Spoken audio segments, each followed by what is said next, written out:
gaze darting all over her face. "If you want to please me," he hissed, "then you'll shut that mouth of yours." She was spoiling his buzz, and he didn't want to start to come down already, especially after the week he'd had. "Baby, I just—" "What did I say?" Glaring at her, he gripped her hair tighter and forced her mouth over his penis, ignoring the sound of her gagging. Stupid little bitch. He wanted to relax, not have her chewing his ear off. Fuck. This was pointless. Now it felt like she was chafing his foreskin with her teeth. Jesus! Furious, he pushed her off and stood up, using his foot to barge her out of the way. "What did you go and do that for?" Back against the wall, she rubbed her head, her naked body marked with self-harm scars. "That frigging hurt, you bastard!" Lowering his voice to a menacing growl, he took a step towards her. "I've had a really hard week, and the last thing I need, Holly, is you giving me back chat. Any chat for that matter. So if you've got any sense in that empty head of yours, take that as a warning and keep it zipped." She snuffled loudly, tears welling in her eyes.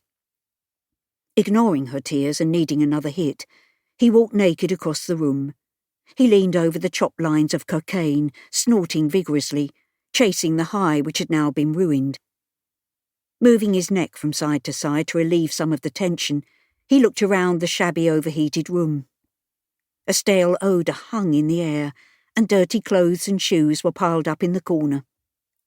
Empty burrito wrappers and takeaway cartons, as well as a pack of nappies and a bundle of kids' clothes, were stuffed in the broken cot by the window. The place was a pigsty. His phone buzzed and he flicked a glance at it, watching it spinning around on the top of the dresser, which was propped up with a pile of magazines. He recognised the number. Fuck. He didn't want to, but he knew he needed to take this.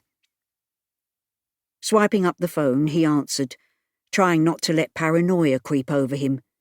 "Yes? What is it?" he slurred.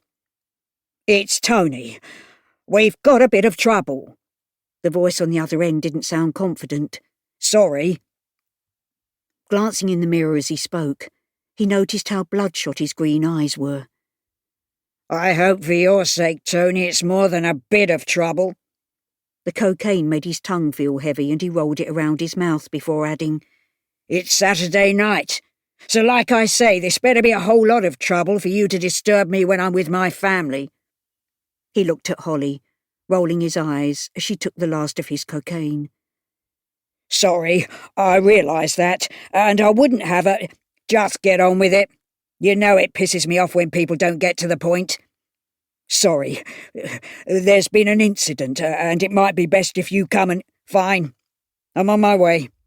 Oh, and Tony, just for the record, I'm not happy. I'm not fucking happy at all that my weekend is going to be messed up."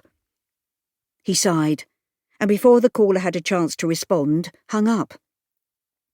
He rubbed his temple, a headache beginning to form. There'd been trouble brewing for the past week, and as much as this phone call wasn't wanted, it wasn't entirely unexpected. Grabbing the half-empty whiskey bottle, he took a swig, wiping a drip off his chin with his arm. Then he took another, one for the road. After all, he had a 2.5-hour drive in front of him.